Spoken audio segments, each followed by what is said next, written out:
metropolis, which at the empire's height boasted a population of over 1 million people. The city consisted of mostly small flats known as insulae, tall, rickety wooden structures. It is therefore miraculous that from 390 BC to 410 AD, there was only a handful of fires that have ever been recorded. Joining me today to discuss fire in ancient Rome is Margaret Desmond, a PhD student in Trinity College Dublin. Thank you very much for joining me today, Margaret. You're very welcome. So, choosing a PhD topic is quite an amazing decision. I'm amazed that anyone can ever choose one. Why did you decide to spend sort of the next 4 or so years looking at fire in ancient Rome? Well, in fact, I had started studying it as part of my MPhil, and I realised that I was merely scratching the surface, that there was something very interesting and unresearched under the surface in relation to fire in ancient Rome. Mm-hmm. So that was one of the reasons why I chose it. The other reason was that in my career in classics all these years, and particularly as a Latin teacher, the number of times one would come across a reference to a fire, mm-hmm. particularly in the context of other portents and so on in Livy, and yet we just glossed over it. Mm.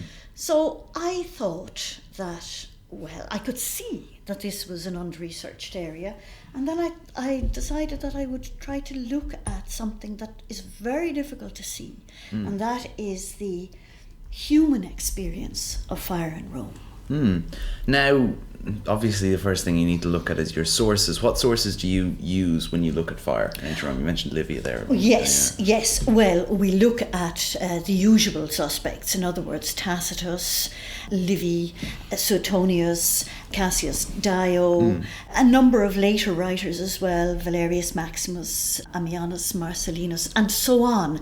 In fact, we have quite a number of written literary sources, mainly analytic sources, but of course we also have references in Juvenal and references in Martial and so on to the dangers of fire in Rome. Okay. And in terms of how do you look at these sources, what sort of angle do you take when you look at references to fire? Yeah, that's a very interesting question, because that's where I decided that I would start. And that is exactly where anybody else who has researched fire has started as well. Naturally, you will start with your sources. But I decided that I would do something that, as far as I know, has not been done. I decided that I would close read the references to the fires in that period from 390 BC to 410 AD. In other words, to look at the actual language, both Latin and Greek, and see if there's anything in the language that gives us some indication of the significance of the fires or the context in which the fires occurred, or, more interestingly, the context in which the writers recorded the fires. And could you sort of expand on that and talk about some of the writers and maybe some of their use of language and how you've particularly zoned in on that? Yes. To a large extent, I suppose, my findings are not significant in relation to this. However, that doesn't mean that it wasn't worth doing. I mean, one has to go back to the sources. But there is definitely something there where you have a number of our main sources using the language, things like compound verbs, to emphasize the significance of a fire, if you like. Now, the problem is, of course, with the later writers that we don't know whether they're simply repeating the words that their sources, who are the same sources as us, really, as we have, whether they are just repeating the same words, and there is some evidence that they are. But what I think I have discovered is, well, I suppose it's a bit presumptuous to say I've discovered it, because I'm sure that many people have been aware of this, that sometimes a writer will refer to the significance of a fire. In other words, he will use strong verb, compound verb, and not strong nouns. The nouns tend to remain the same, but perhaps adverbs and adjectives and so on. And it isn't necessarily telling you about the strength of the fire at all. It may, for instance, be telling you how miraculous it was that a particular statue escaped unscathed. So there are other agendas at stake here all the time. Okay. Now, obviously, for a fire to break out, you need it to start somewhere, usually in a controlled environment. How significant to your average Roman was fire in the household? Well, fire was obviously very important. It was important for cooking, it was important for heating, and it was particularly important for lighting. But of course, we're talking about naked flame. No matter what, we're talking about naked flame. So it was ubiquitous, really. And what I'm hoping to look at in my dissertation is the whole notion of the city of Rome as a fire regime. In other words, to what extent was the danger of fire, the awareness of fire, the need to avoid fire, part and parcel of the fabric of the city, and part and parcel of the fabric of the life of whoever the ordinary citizen was. It was the most elusive character. But there is no doubt but the naked flame was something that they were very much aware of, and the dangers therein. I see. So, do we have any idea how safe, or did they take any precautions when they used fire in the home and I suppose in the workplace? Yeah. It was a city, it was Yes, fire all over the indeed. place. Indeed. Well, yes, we have. In many ways, I think the evidence of precautions and preventive measures are indicative of the number of fires that must have been occurring every day. You see, what we have is a record of 88 fires between 390 and 410 AD. Now, a number of those were pretty spectacular fires, as we know, but in between that, and this is the silence that I'm trying to get at, in between that, there must have been daily occurrences of fire.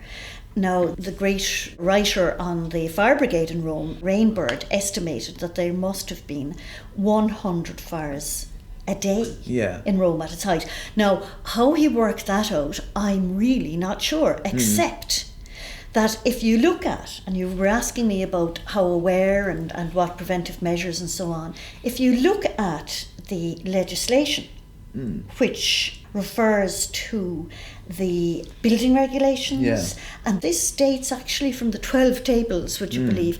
And if you look at that, the legislation, even, post-Neronian legislation, very, very strict. Things like height of buildings, distance between one building and another, Nero's porticos, precisely how they worked we're not sure, but they were fire preventive measures. So that's one thing, the legislation. We also read in Livy and in Pliny and in Vitruvius, we read of the awareness of how certain woods are more fire resistant than others, and woods cut at different times of the year are more fire resistant than others. But above all, I would suggest that the indication of how important fire was in the life of Rome, particularly imperial Rome, is the size of the fire brigade.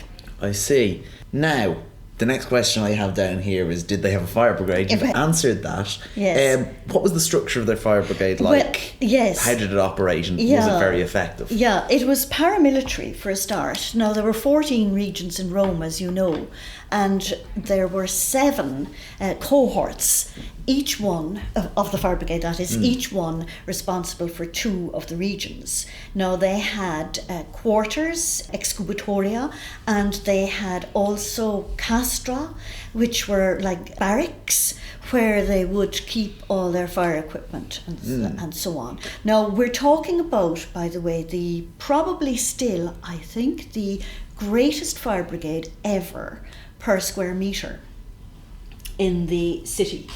In AD 6, for instance, when it was established on more formal lines by Augustus after a particular fire, it consisted of 3,920 men constantly patrolling the city. They did shift work, by the way. Now, that number was doubled by Septimius Severus sometime later. And so you can see that they took the whole notion of preventing fire very, very seriously indeed. And that gets back to your question about how efficient they were. Yeah. Because they really were a preventive force. Yeah. I mean, once the fire took hold, really that was it. That was what I was just going to ask next. Is that how I mean, they obviously didn't have hoses. It just wasn't something that was... If a fire started, how would they go about controlling it? Did they have... Do we know, or...? Yes, yeah, we do. We have quite a bit of evidence of it, really.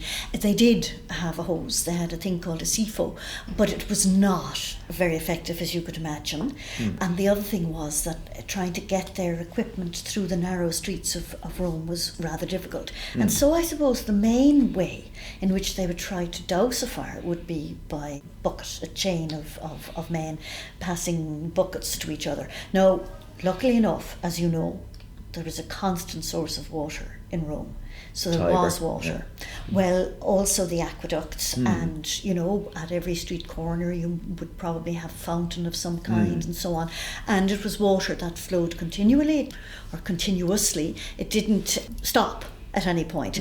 So they had access to water and they had buckets, but I suppose when things got really bad, what they actually had were, they had ballistae. In other words, for creating fire breaks, knocking down buildings and creating fire breaks. I see. Now, this sort of ties into the next question. A fire breaks out in ancient Rome. Obviously, it has to come from a man-made source, someone setting something else on fire or dropping a candle or something like that. But was there, or are there any records to suggest that fires broke out and then people said, oh, it's an omen from the gods, we've done something wrong? Oh, absolutely. That goes back to my reading of the sources that I was talking about at the beginning. So often reference to fire is also in the context of the times being out of joint and the gods being displeased, either by the activity of one of the rulers or an emperor or by the people themselves, but very much so. Yes. I see. Okay, and actually that leads me into, because you mentioned the emperor there, we're going to talk now about a famous story in, I think it's Suetonius, I'm not sure if I got the source right, that the Emperor Nero sits in his palace and plays upon his lyre as the city of Rome is burning behind him. Now, it has been suggested by both ancient and modern historians that perhaps he started the fire. Is there much evidence to suggest that there's much truth behind the story? I mean, we know that the fire happens, but do we know any of these other sort of stories surrounding it? Yeah. They're very interesting stories, and you can trace their origin really, or the reason why they arose. But to answer your question directly, there is absolutely no evidence whatsoever that Nero set fire to Rome. So where does that come from? That comes from the fact that we have three sources. We have Tacitus, who was nearest in time, we have Suetonius, and we have Cassius Dio. And as one progresses through those writers, you find them rather kind of blaming Nero more and more. It gets a little more complex because if you think of it, he blamed the Christians. And so you have a Christian narrative then. Some centuries later it was decided that, or it was decided is a rather simplistic way of putting it, but perhaps the perception of Christians was that he must have done it himself. Now, there is something very interesting though in Tacitus where he says that people who were trying to put out the fire were prevented from doing so. And he intimates rather subtly that it may have been on the orders of somebody. Are we to believe that that somebody was Nero? Now, if you look at any fires in relatively modern cities like Chicago and Lisbon, which was earlier again, San Francisco and so on, one of the problems that has come clearly out of any study of those was the problem of looting and the need for the authorities to control things. So it may well be that these were they were acting on orders, but they may have been members of the fire brigade. You know? That's the other thing that I wanted to tie in, actually. Again, I think Suetonius says that the vigiles, as opposed to trying to stop the Great Fire, actually start breaking things and looting. He does. He mentions the breaking things, certainly, but you see, we're talking fire breaks here. Okay. Possibly. It's very unlikely that the vigiles themselves would have been involved in looting at that stage. They'd have had plenty of opportunity at any other time to loot if they wished to do so. They were, as I say, a paramilitary force.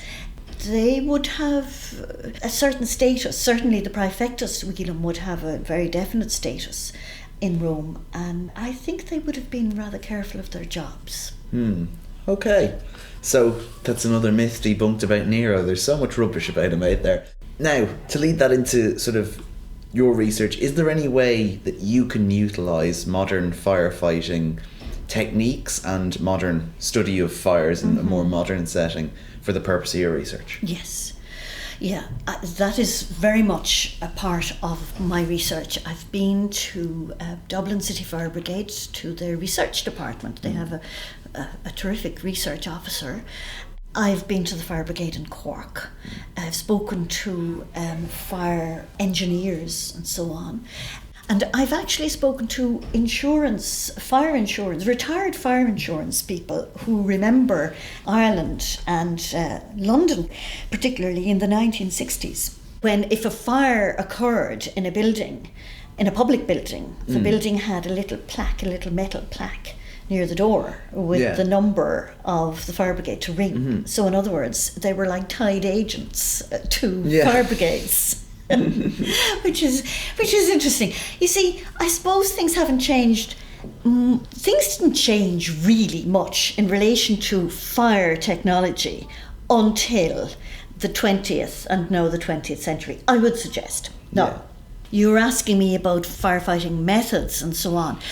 I think that one of the things that I have found really to be the most interesting is the whole business of wood and how wood behaves in fire.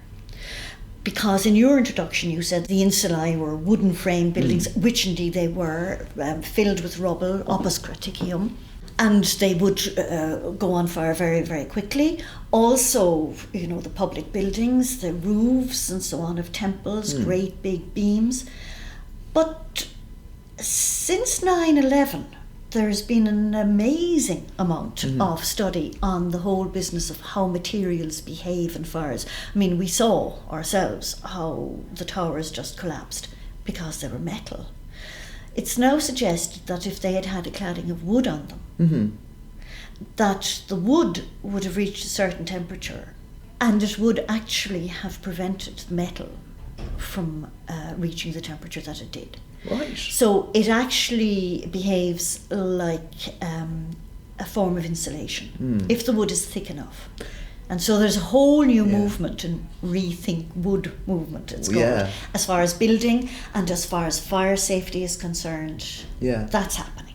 And do we know, I suppose, then to relate that back to the ancient world, do we have any idea, is there any archaeological evidence to tell us what kind of wood was being used in the building of the insulae, or is that just sort of anyone's guess? It's not anyone's guess, but unfortunately it's not archaeological evidence, because I have chosen a topic that by its very nature has destroyed itself and its evidence. But if we look at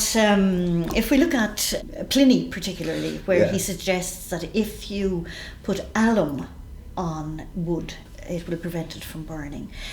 In other words, they were very aware of the different types of wood that would burn and those that wouldn't burn, to coin a phrase.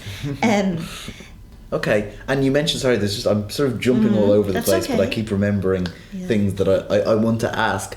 You mentioned there earlier fire insurance in a modern setting. Yes. Now, to the ancient world, like obviously poorer classes lived in these insulae. If your house burnt down, would the empire do anything to help you, or were you were as good as done for? Well, you see, that's another aspect of all of this that I'm trying to look at, because if I'm trying to find the human experience in this fire regime, if you like, then how the haves, if you like, reacted to the have-nots after a catastrophe is one of the things that I'm searching for. Insurance? No. There was no insurance. But the whole business of the insulae and renting and all of that was a very, very complex business. And the person who owned the building didn't necessarily suffer any loss if it burnt down. It might be that there was a middleman somewhere along the line and he might have lost it. On the other hand, they mightn't have worried at all about losing their own property because they'd simply build it again on the same site, even more rickety, and perhaps charge more rent or whatever. As far as people were concerned, we have a very good example of a form of charity, I suppose, and that is Nero's reaction after the fire of AD 64. When he opened his gardens and tents were set up and so on, and the price of corn was reduced, and in other words, the people were helped. And there is other evidence of that as well, of a form of benevolence, if you like. Now, where that fits in with our notion of charity is highly debatable. It's a very, very complex area. And is it true that Nero, after the fire of Rome and all the flattened buildings, said, I'm going to build a palace here? Yes. Yeah. That probably didn't go around too well. No, because there was a joke at the time that Rome used to be a city and now it's just a house. That's good. It provided him, this is another thing I suppose about fire, fire as an agent of transformation. It provided him with a fantastic greenfield site to build this ginormous house, which of course in turn wasn't finished, but also burnt down sometime later in the time of Titus. I see. That brings me into the other question. We've talked about Nero's, which is probably the most famous, and most people who've done classics or Latin in school will know Nero's fire. Are there any other particularly famous fires that influenced Roman history? There are a number of fires that influenced Roman history, or perhaps fires that Roman history influenced. I mean, if we think in terms of the Vitellians setting fire to the Capitol, charged with symbolism in 69, that type of fire is again very interesting because it was really fire being used as a political weapon. We have a number of instances of that, in fact. And of course we have then another great fire in AD 80 under Titus, which is when the Domus Aurea, Nero's house, burned. So yes, there are a number of significantly large fires. Of course, the one at the very beginning of the Gauls, Livy would say that was the reason why Rome was so higgledy-piggledy, because they had to rebuild so quickly. Yeah. And in fact, after the fire of the great fire of Nero, he incentivized people to build quickly as well. At that time, after it. So yes, there were significant fires, but also little fires that, as I say, were regarded as highly significant simply because of where they took place. For instance, the Temple of Vesta seemed to be constantly going on fire, and that is perfectly understandable. Yeah. Goddess of fire. Exactly. Naked flame. But that idea that the Temple of Vesta was going on fire, the fact it was constantly going on fire, was that perceived as it being a good thing? Because obviously Vesta, she's goddess of the heart, she's goddess of fire. That's okay. She's showing, I like it here, I'm going to really let the fire go. Or was it seen as a bad thing? We're not praising her enough. No, it wasn't really as simple as that. If the Temple of Vesta went up, then probably part of the forum, in other words the real centre of Rome, would have gone up in flames at that time as well. Really, as far as the Temple of Vesta going on fire was concerned, if a statue could be brought out unscathed, then that was a sign of the miraculous properties of Vesta. I see. Now, you mentioned earlier on that fire was sometimes used as a political weapon. Was it ever used as an actual battlefield weapon, that parts of Rome, when it was under siege, was set fire to, or that the Roman army on campaign used fire to drive people out? Well, yes, there would be plenty of evidence, I suppose, really, of the Roman army on campaign using fire. As far as Rome is concerned, you would have had, perhaps in later years, certain sections of, when there was civil unrest, I suppose, really is what I mean, that fire would be used during periods of civil unrest. But not to the same extent that fires that seem to have happened accidentally occurred. By the way, there is another source of fire that I haven't mentioned, and that's lightning. Oh, right, yeah. I suppose if everything's rickety mess lightning would.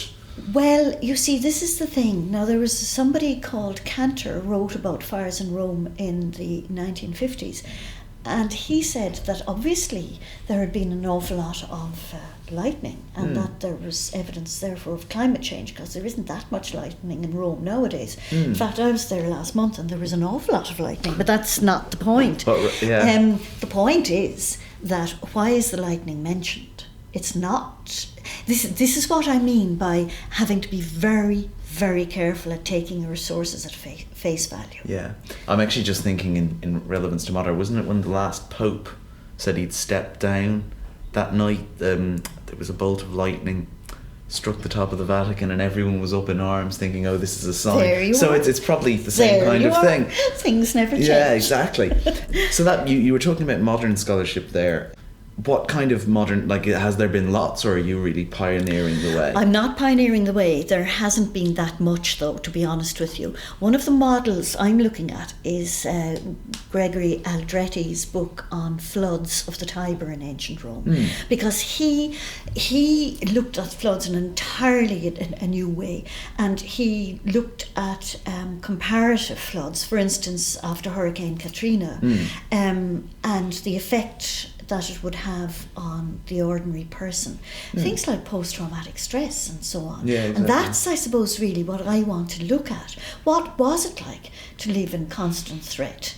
Or did they live in constant threat of things going on fire? And what happened to their possessions? And above all, how many deaths? Because so rarely are deaths recorded in these fires. Now, Tacitus refers to, the wailing women and the weak and bodies and so on, but it's very rare to have a reference to actual people dying in fires, and yet they must have. Yeah, I'm just thinking now, because my set text for my Leaving Cert Latin is Book 2 of Virgil's Aeneid, so all that sort of fire imagery, I mean, Yes. even in poetry, fire is yes. very, very, very prominent. Yes. And even in terms of sort of like epic similes and metaphors, I know Virgil, particularly with Dido, constantly compares her love to being this burning passion, this flame. So Yes. I suppose there's all that end of things Yes. as well. Well, there is, you see, and I don't think that I can actually even go near that because it is so enormous. This is a very, very broad topic, really. But fire per se, I suppose, is so fascinating because it is self-generating. And things rise from the ashes. Plants rise from the ashes.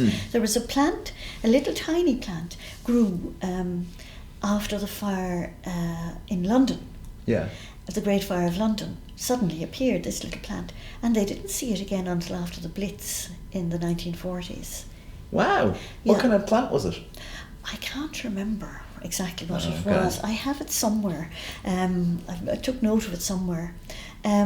But it was obviously something that could only be generated, or whatever the word is, sprouted by significant heat, So all sorts of strange things happen in fire. Yeah.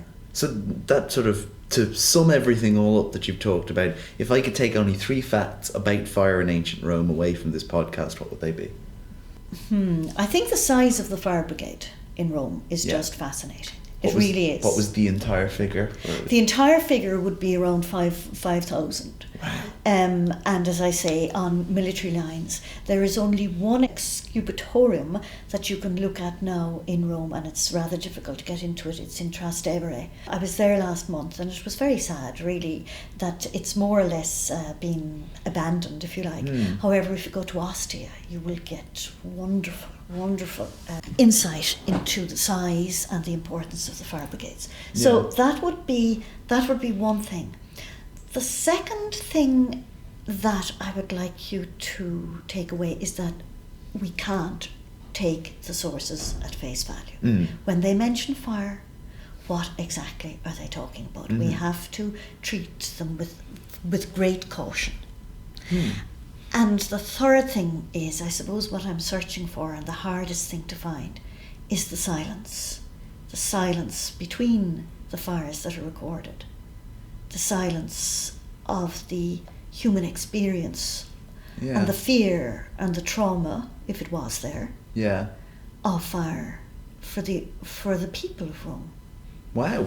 Well, that brings us really nicely to the end of the podcast. Margaret, thank you so much for joining me today. I really enjoyed it. You're very welcome. If you enjoyed today's podcast and want to find out more or get involved with Classical Youth Society of Ireland, you can contact us via our social media links on www.facebook.com/Classical Youth Society Ireland. You could follow us on Twitter @CYSI_, or for any direct inquiries, you can email us cysiofficial@gmail.com. Today's podcast was edited by Michael Fuller. I hope you enjoyed today's episode, and I'll catch you all next time.